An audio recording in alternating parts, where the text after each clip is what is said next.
Good morning and welcome everyone to the Moneycontrol live stream. You're watching the opening bell. I'm your host Nickey Mirchandani. Well, bears tighten the grip apparently on the market. Markets likely to extend 8-day losing streak. SGX Nifty indicates a negative start coming in for broader index in India. Asian shares edge lower ahead of the release of the key economic data, and Wall Street index slides further down yesterday on more evidence on stubborn inflation. FIIs, same trend remains. In fact, DIIs too have been sellers this time around. FIIs have sold in shares worth around 4,559 crore yesterday, and DIIs to an extent, however, have bought, beg your pardon, shares around 4,609 odd crore in the previous session. We also have an IPO coming up today to an extent of around 412 odd crore, which is going to be the first IPO that we've seen in the rather lackluster market. And LPG has seen a price hike coming to an extent of around 20 odd percent. And we're seeing a price cut coming in for ETF to an extent of 4 odd percent in Delhi. But let us get going and discuss some stocks and strategies around today. With the guest, in terms of the guest of the show, we have Amar Singh, who is the Senior Vice President at Angel One. Amar, quickly come in. Good morning. I'm going to start off by asking you about where do you find the support finally? Does the market appear oversold to you? If yes, what levels do you see the recovery? Yeah, very good morning, Nikki. What we are seeing is that there has been a gradual overall selling pressure is still persisting in the markets, and that's what we've been witnessing across the board and also specifically in the indices. And for as far as Nifty is concerned, I had spoken earlier also that 17,200 is a very strong support zone, because reaching that effectively means that Nifty could easily trade towards the 17,000 mark. So what's happening in the markets is that since it's a sell-on rally, so we are seeing a lot of selling pressure. And also if you look at the OI data, that also is continuously showing some sort of short build-up which has been happening.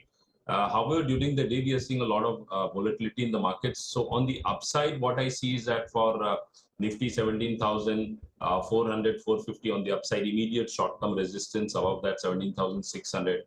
On the downside, 17,200. But the bias, I would say, is more in favor of the bears, because if you look at various trend indicators also, so some of them clearly spell out that there's some sort of selling pressure and the bears are stronger. All right. You think banks can reverse this fall anytime soon, given their underperformance? I would say if you look at the banks, I would say the bank Nifty, if you look at the Fin Nifty, because they represent most of the major banks and financial institutions. So clearly they are showing a different pattern as compared to Nifty. So that's one interesting aspect, because what we are seeing in Bank Nifty, that Bank Nifty seems to be forming a strong base. So it's got a it's around 40,500, 470 odd levels. So it has got very strong support coming around 39,500. 39,800, 40,000. So you can say 39,500, 40,000. That's a very crucial, very strong support base for Bank Nifty. Also, what we are seeing on the Bank Nifty, some sort of, I will not say exactly bullish divergence, but some sort of pattern developing. And also Bank Nifty is around crucial support zones, and it's in oversold territory. And being around support zones, there is a possibility of a pullback. But I would say that Nifty would have to definitely lead from there. And talking about the resistance for Bank Nifty, what I see somewhere around 40,700, 40,800 on the upside, immediate resistance. But Bank Nifty over the last few days, we've seen some positive movement in the Bank Nifty. All right. Amar, also about the broader index. Yesterday, we saw some amount of outperformance coming in as compared to the large caps. Do you expect the trend to somehow continue in this fresh month? I would say if you look at most of the large caps, a lot of them have been beaten down. We are seeing some sort of pullback in I would say, sectors like some energy stocks. Then we are seeing some in paint stocks. So we are seeing some sort of pullback there. But we'll have to watch out whether they've really formed a base and whether we are seeing some a sustained upside. Because if you look at the bellwether stocks like the IT stocks of, for example, Reliance. If you look at Reliance, so Reliance also is trying to form a bottom. So it's got very strong support around 2,300 odd levels, but 2,300, 2,500, that's a zone for Reliance.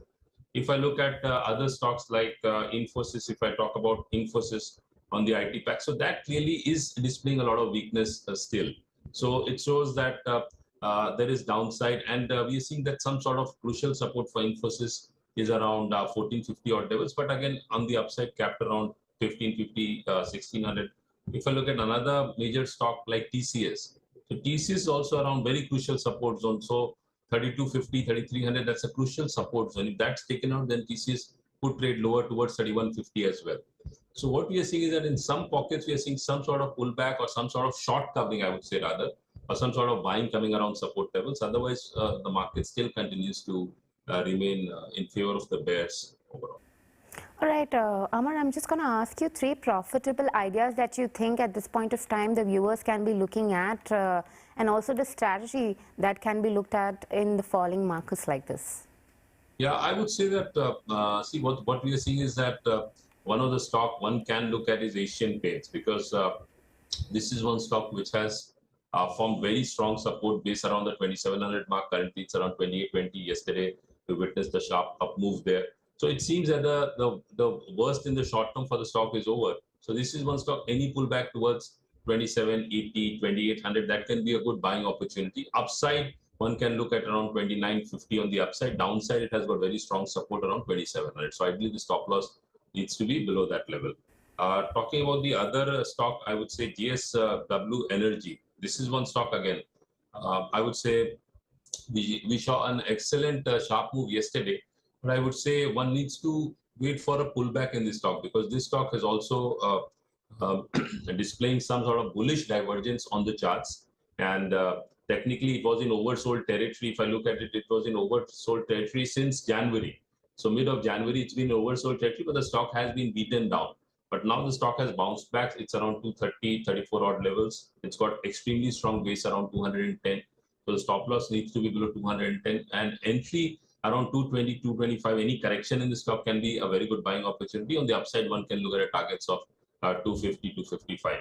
And the third stock is one which I would like to talk about is Coal India. This is one stock one can definitely look at. It's formed a very strong base, but it needs to sustain above the 220 mark. Currently, it's around 250 odd levels. So a breach above 220 on a consistent basis will take the stock towards 230, 235 on the upside.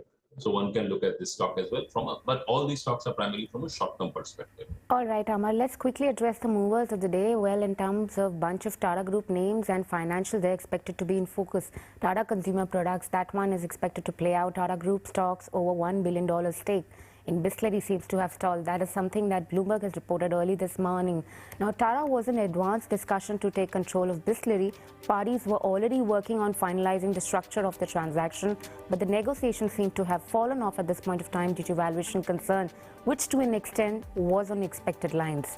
Also, let's talk about Tata Motors, where FT has reported that the demand, they have demanded around Euro 500 million from UK for battery factory.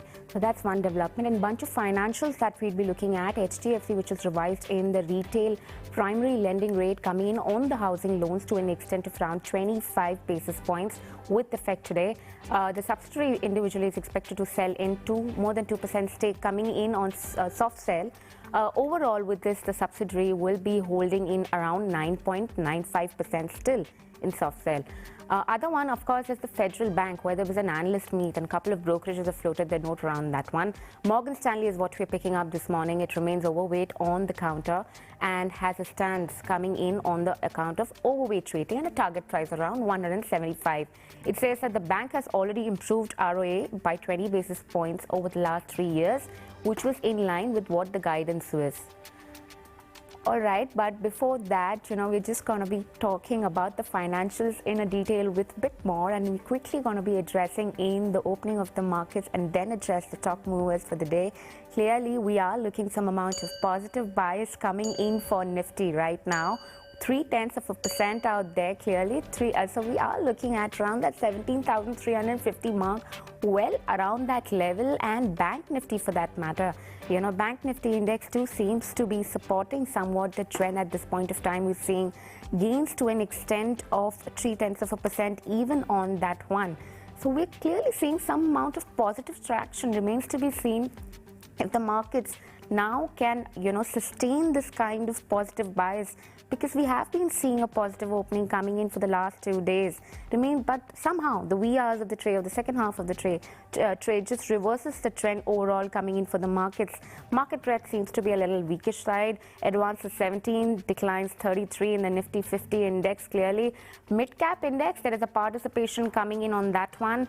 We're seeing gains coming in. Of course, outperformance as with the trend that we saw last trading session too. Small cap index too seems to be participating into that positive biasness seen by the markets just today, 0.4% even on the small cap index, and we are seeing some amount of participation coming in from the defensives. So something like a Nifty IT seems to be doing well in trade today.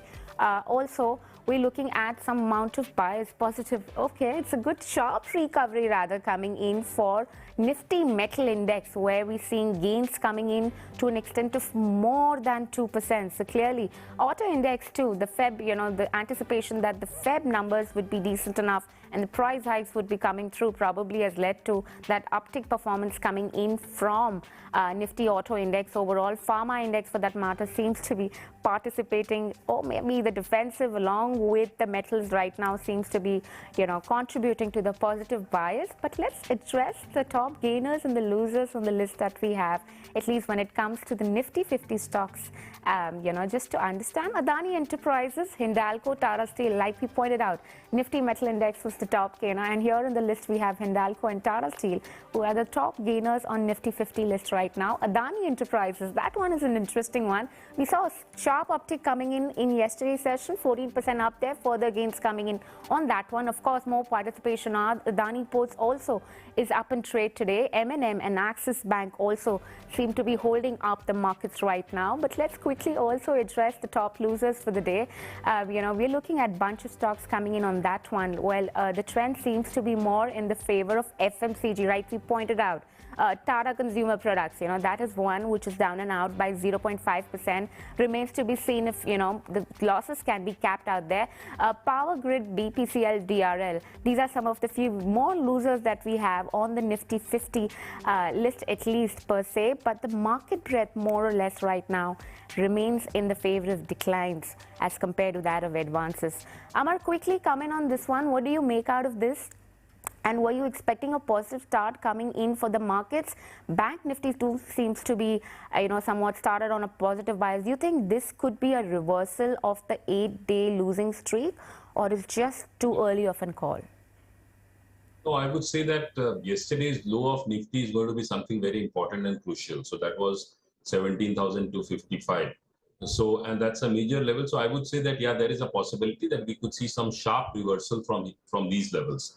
And if we look at Nifty, so it has a potential to rally towards the 17,000. I would say a 150-200 point rally also is possible from these levels for Nifty, because 17,550 is a 500 to 550 is the next zone of resistance for Nifty. Only the key point is Nifty needs to sustain above the 17,400 mark. So what's happening is that those who were on the short side, a lot of short covering is being witnessed, because these are very crucial and important technical levels. And secondly, that those who wanted to go long, this was a low risk trade. So I would say that there's a possibility that we could see some sort of reversal, but one shouldn't read too much into the reversal unless we see some sustained, I would say, breach above the 17,600 mark for Nifty.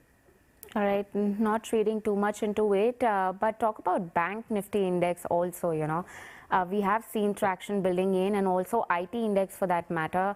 Amar, I'm just probably throwing in too many questions to you, but maybe Adani Enterprises, what do you make out of it? Because we saw sharp amount of uptick coming in previous session, and today's session is no different.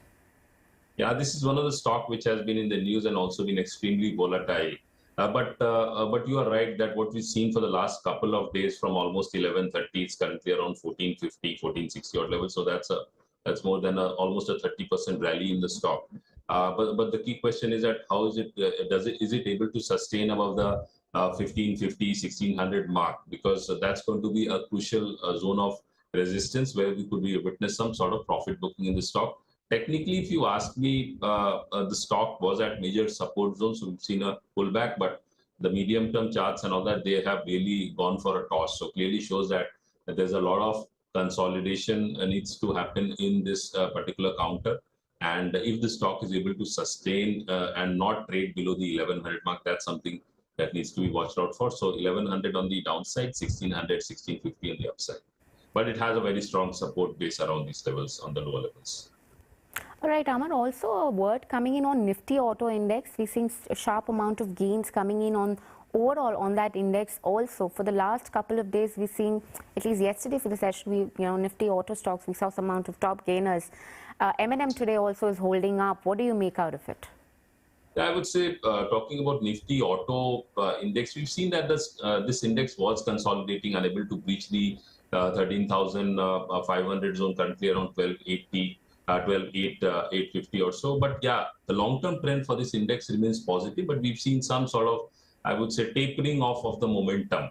But the trend is up. So effectively means is that any pullback in this index or the stocks in this index is should be looked as a buying opportunity. You talked about M&M. So M&M is also mirroring a similar sort of, I would say, trend as Nifty Auto. So M&M currently around 1300 odd levels. The long-term charts are extremely strong and positive for the stock. If I look at crucial support zones for the stock, so somewhere around 1250 in the short term, that's a support zone, but upside seems to be capped around 1350, 1400. So it's more of a range play in M&M between 1200 to 1400. But the long-term trend is up. So any significant correction in the stock should be used as a buying opportunity. All right, significant correction in the stock to be used as a buying opportunity. That's probably the call coming in for some of the auto names out there. But also let's talk about RIL and the performance that it has seen overall in the markets. What do you make out of it, and what is going to be the immediate resistance or the support level coming in on that one?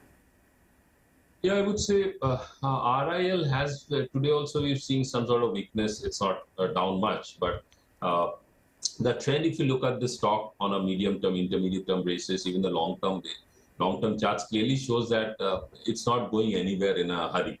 So it's going to be more of a consolidation in the stock. But the key level to watch out for is 2200, initially 2300, but 2200 is a 2150, 2200. That's a major zone of support, because from there the stock has been rallying. And earlier also, if we go back in time and see, so that's a major level where the stock bounces back from. But I would say the charts clearly shows that the bears are still in favor, but still it's in oversold territory. So we end around support levels. So we are seeing some pullback. But sustaining above the 2400, 2450, 2500 zone is going to be important and interesting to watch out for Reliance. All right, Amar, last quick question which I can squeeze in. Tata Consumer Products, probably that is, big news coming in on that one, although on anticipated lines that, the talks have been stalled when it comes to Bisleri. Big hopes were being pinned on that one, but valuation seems to be concerned. That is the reason probably the negotiations have been taken off. What do you make out of it, and what levels can viewers be looking at? I would say Tata Consumers also has been a stock which has been I would say sliding very slow. So somewhere around from 840, 850 levels, currently around 712. 2 days back, it did make a low, and the low was somewhere around 700 or so. So that's I would say, short-term support zone for the stock. But the stocks, if I look at the trend, that really shows that there is weakness in the stock. But since the stock is at crucial support zone, even on the weekly, on the long-term charts, this is a very crucial support zone for the stock around 700 odd levels. So there is a possibility of a pullback, and the stock could rally towards 730, 740 at levels. But I would say that not to read too much into it. If one buys, one should look at booking profits, because the stock needs to consolidate and sustain above 740, 750 for any meaningful signal of trend change. All right, Amar, we'll leave it at that. Thank you so much for taking out the time and speaking to us this morning.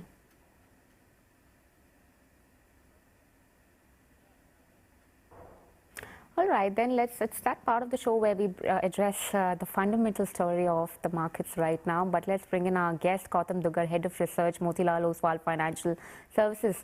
Gautam, good morning. Good morning. All right, I'm going to start off by asking you about the financials. What do you make out of it? Do you think they're oversold and the valuations look attractive and can lend support to somewhat falling markets right now? Hi, Nickey. Yes, see, financials have had a very strong quarter for last 4 or 5 years in a row now.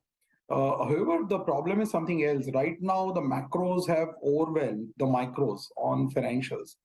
If you look at the numbers, last 4 to 5 years, the profits of financials in Nifty 50, they were 45,000 crores in 2018. They will end with a profit of 210,000 crores in 2023. So almost a five-fold jump in 5 years in the profits of financial companies in Nifty. However, the market cap of those similar 11 companies, they've not kept track with the underlying profitability increase. So there has been a derating out there, right? In fact, instead of looking at 5 years, even if you look at, say, from a year and a half back, October, November 21, the financials, their stock prices have been flat now for 1.5 years. However, in between November 21 and now, we have seen 5 very good quarters of underlying profitability, balance sheet, and asset quality improvement. So Street is concerned, I think, on multiple factors. One is the potential increase in cost of deposits, because deposit growth is still lagging the loan growth. You've seen probably the peak of the net interest margins. You've seen about 50, 60, 100 basis point of an NIM increase in the last 1.5 years. So possibly this is the peak. And from here on, you would see some moderation in NIMs. And third, credit growth, whether it can sustain 15, 16% when your GDP growth is slowing down, that is also a point of concern. So these are 3 fundamental factors. And then, to add to that, you've seen good FI selling in the last 2-3 months. And foreigners, specifically FI holdings, if you see their total portfolio in India, 35 to 40% is in financials. So whenever you see outflows on the FI side, you will see financials taking it on the chin.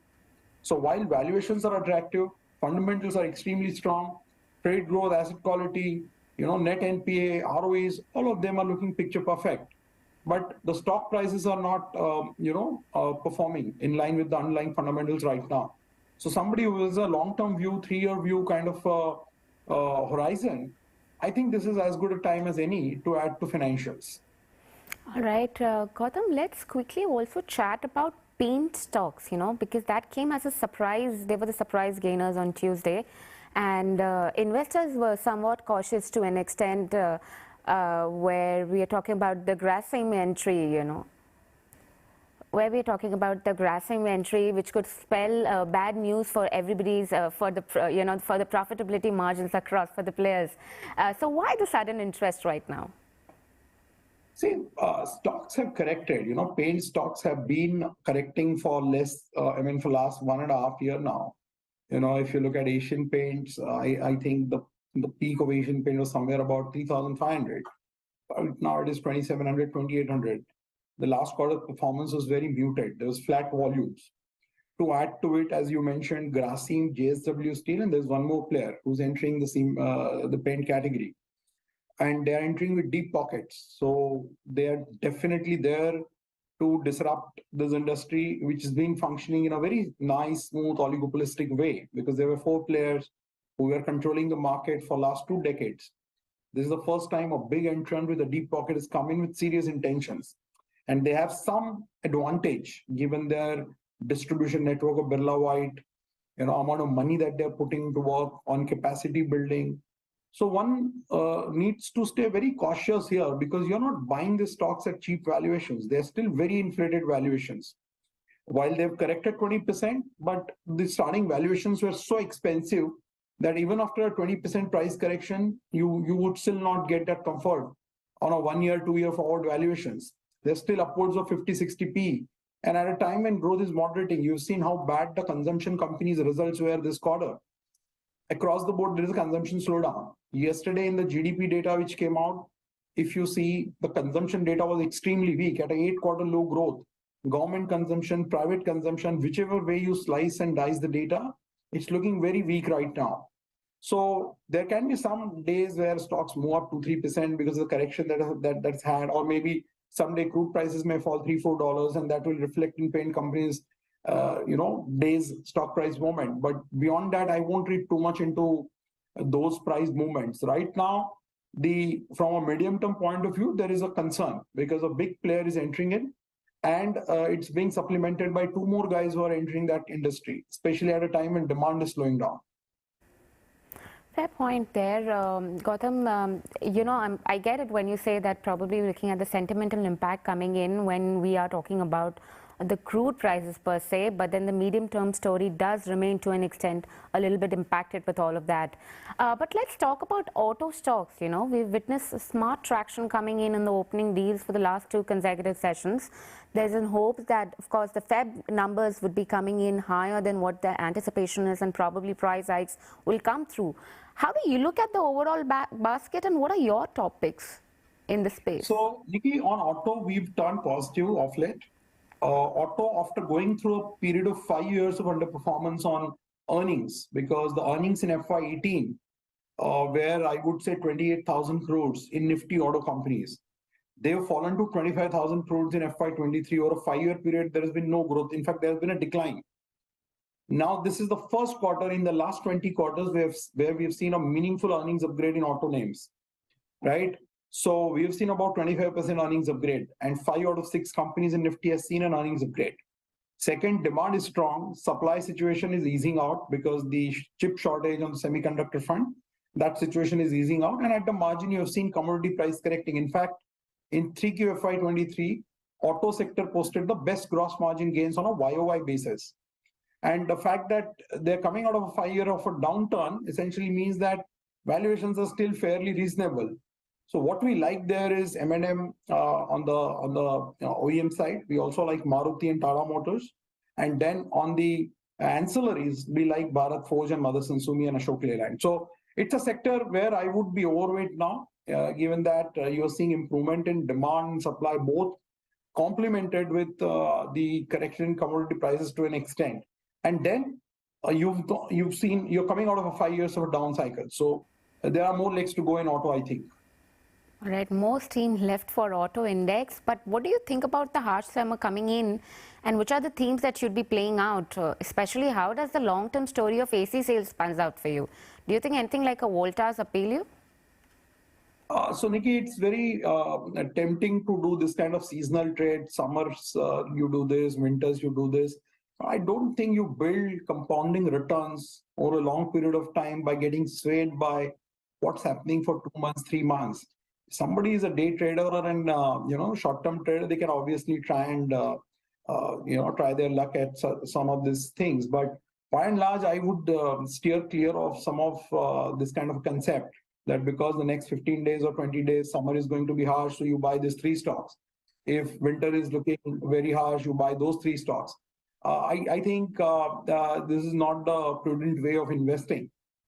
As far as your specific question on durables and AC is concerned, I think there is a significant increase in competitive intensity there, which is coinciding with the demand slowdown for the last 2 years. You've seen some of the companies in the durables, I think names like Crompton and all, they've reported a top-line decline, right? So things are going very tough. You've seen Whirlpool's results for last 3-4 quarters. So it's not looking very hunky-dory out there, and we are in the midst of a fairly decent consumption slowdown. So I would wait before I try and take exposure. And certainly, I won't recommend getting into and out of the stock based on the seasonal volatility in the weather conditions. Well, get your point clearly on that one. Clearly, momentum trading is not something that we're looking at here. A fundamental story at long term is at play. But let's talk about, since we are talking about the themes per se, which can dictate the momentum of these stocks, El Nino for FMCG. Do you think that will have an impact on the stock price as well as the fundamentals of the companies? Yeah, so there, you're already in the midst of a slowdown in staples.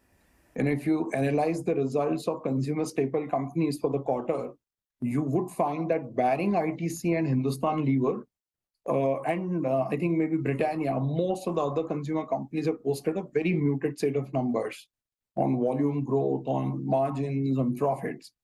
And on top of that, you are also just talking about the potential drought, El Nino, harsh weather conditions. Government also has not given any big push to consumption in its latest budget.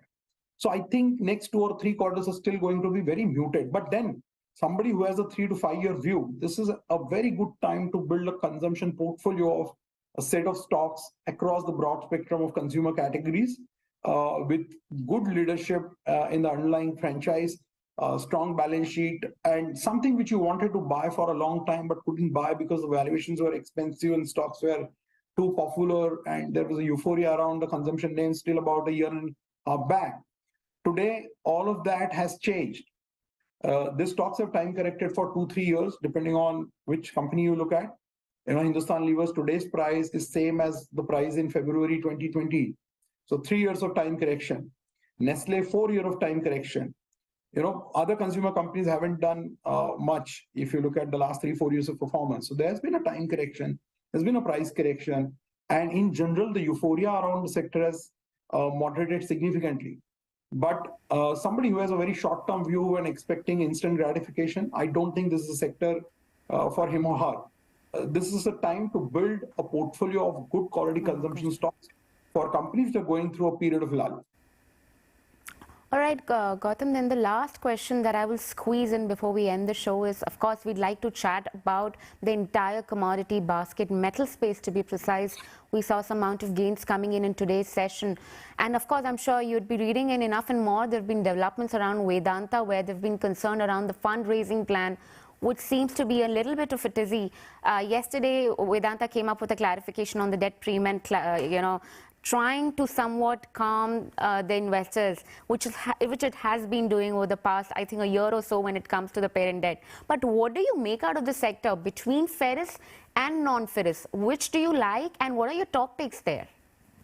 So we are underweight on the sector, Nicky, because the global environment on the growth is very, very fragile at the moment.